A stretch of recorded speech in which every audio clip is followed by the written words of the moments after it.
วัสดีครับผมบุญหลายไส้เล่าครับบ้านเกิดอยู่เชียงรายก็เมื่อกี้ก็เป็น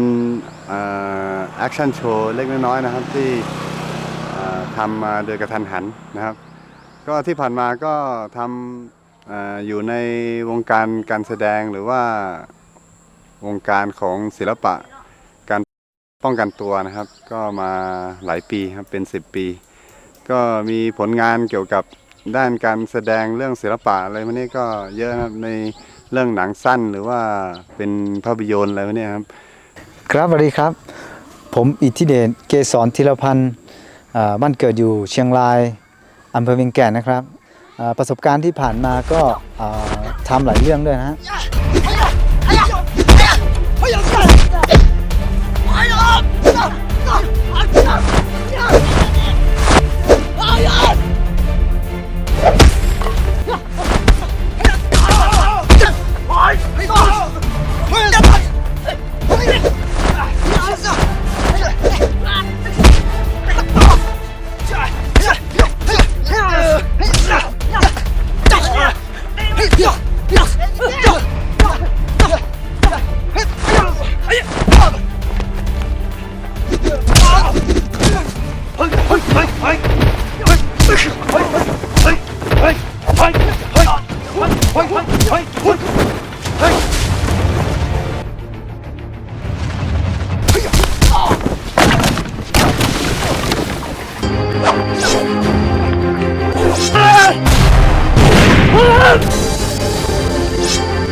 เรื่องที่เป็นภาพยนตร์นี่ผม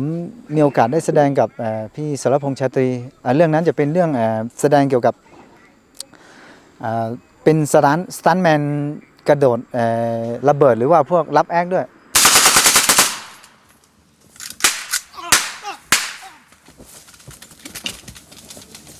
เฮ้ยเนี่ย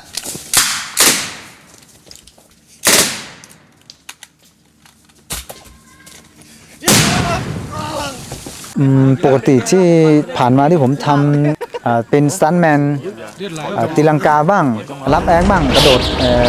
จากที่สูงมาจากลงมาที่ต่ำแล้วก็ทำเอฟเฟกต์พื้นเอฟเฟกต์ตัว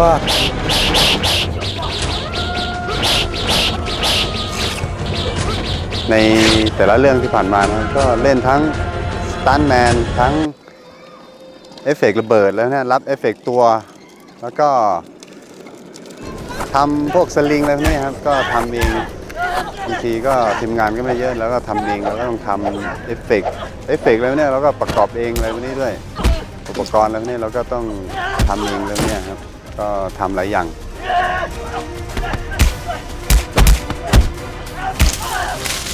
ช่วงหลังๆมาก็ทำพวกกำกับคิวบูกำกับหนังอะไรพวกนี้ครับก็ทั้งเล่นเองด้วยเล่นสตาร์ทด้วยทำมาหลายอย่าง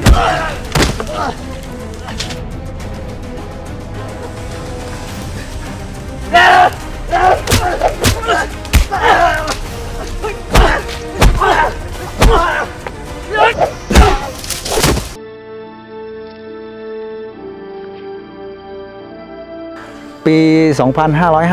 2553 นี่ผมมีโอกาสไปร่วมงานกับ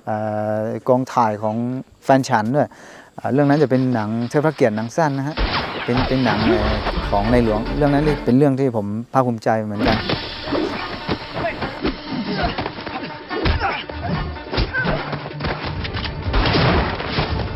แล้วก็เรื่องล่าสุดที่ผมแสดงกับพี่ไซมอนกรุ๊ปร่วมงานกับพี่ไซมอนกรุ๊ปกับพี่เดี่ยวชูพงษ์เรื่องนั้นก็มาเป็นเรื่องที่ผมช่วยประกอบเคียวบูให้ด้วยช่วงผ่านมาก็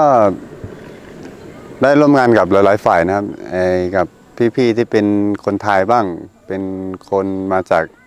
อเมริกาบ้างคนต่างชาติอะไรพวกนี้นอกเหนือจากการแสดงหนังแล้วก็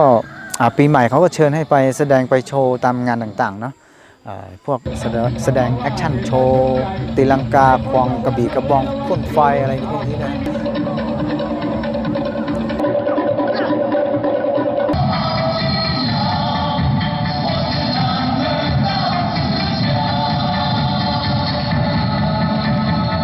ก